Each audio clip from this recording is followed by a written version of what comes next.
All right, we're about to dive into a story from the front lines of a war you can't see. Here, the weapons aren't bombs, they're billions of data packets. And the battlefield, it's the internet itself. We're talking about the art of the digital sinkhole. So let's just start with this huge question. What actually happens when someone aims a gigantic digital fire hose at a single target and just lets it rip? Well, first, to really get the attack, you have to picture what's being attacked. So forget that old idea of the internet as a series of tubes. Let's imagine it as a massive, thriving, bustling digital city. On a normal day, it's beautiful. Everything is working perfectly. Data packets are just flowing like traffic on these perfect, well-maintained superhighways. They get from point A to point B no problem. The whole city is secure, and business is just humming along. But that peace, it can be shattered in a heartbeat. All of a sudden, a digital tsunami starts to form on the horizon, and it is aimed directly at our city of data. And boom, just like that, everything changes. You go from secure operations to perimeter breach in literally seconds. All the warning lights are flashing, a huge storm is gathering, and it's headed straight for the heart of the network. This storm has a name you've probably heard of: DDoS, or Distributed Denial of Service. Now, the goal here isn't to be clever or to steal your data. Nope. The goal is just pure, overwhelming force. It's what we call a volumetric attack, and it's designed to do one thing: crush the target under a mountain of junk traffic. Our source material has this incredible analogy for this. It's like 5 million zombie clones all trying to cram through a single grocery store door at the exact same time. Now, they're not there to shop. They're only there to block the door so that no real customers can get in. And this is what that looks like in the digital world. The server, our grocery store, it just gets completely crushed by this massive flood of traffic. The internet pipes leading to it are totally clogged. The whole system just screams and goes into critical overload. So here's the big problem for the defenders. Your usual tools just don't work here. A firewall, that's great for stopping a few sneaky intruders, but it's not built to stop a tidal wave. There is no way you can sit there and block 5 million different IP addresses one by one. It's impossible. You need something totally different. You need a weapon of mass diversion.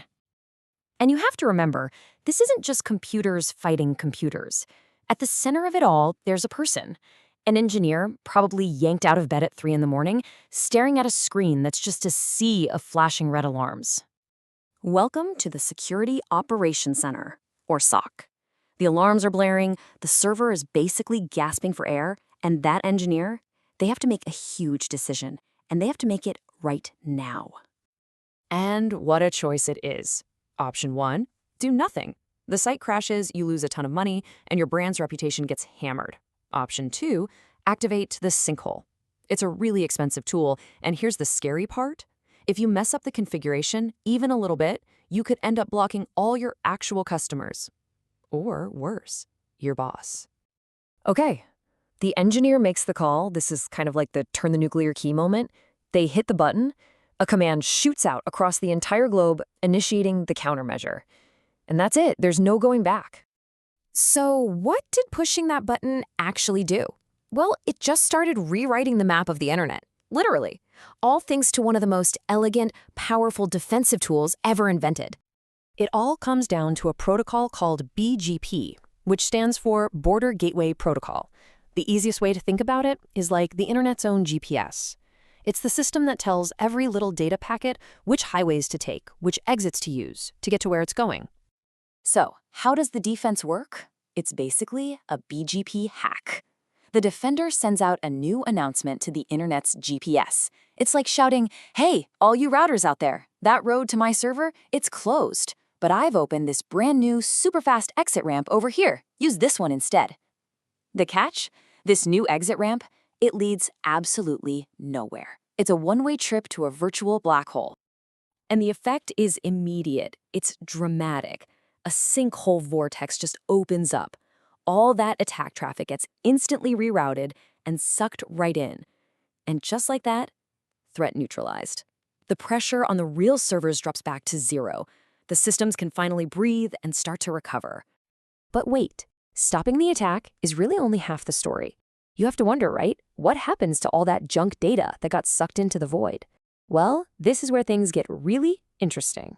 First off, you should know this technology has gotten way smarter over the years. The old way was basically a nuclear option, a black hole that just swallowed everything, good traffic, bad traffic, all of it. But the modern way, it's more like a surgical strike. All the traffic gets diverted to these huge scrubbing centers, which are basically giant high-speed filters. They look at every packet, drop the bad ones, and then send the good ones on their way. And that brings us to a really critical point. A sinkhole isn't just a trash can. Think of it more like a prison cell. Because when we route all that malicious traffic, we don't just throw it away. Oh no. We record it, we capture it, and then we interrogate it. This is where the forensics team comes in.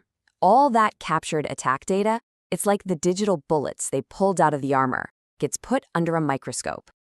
Security researchers go through it packet by packet, trying to learn everything they can about their enemy.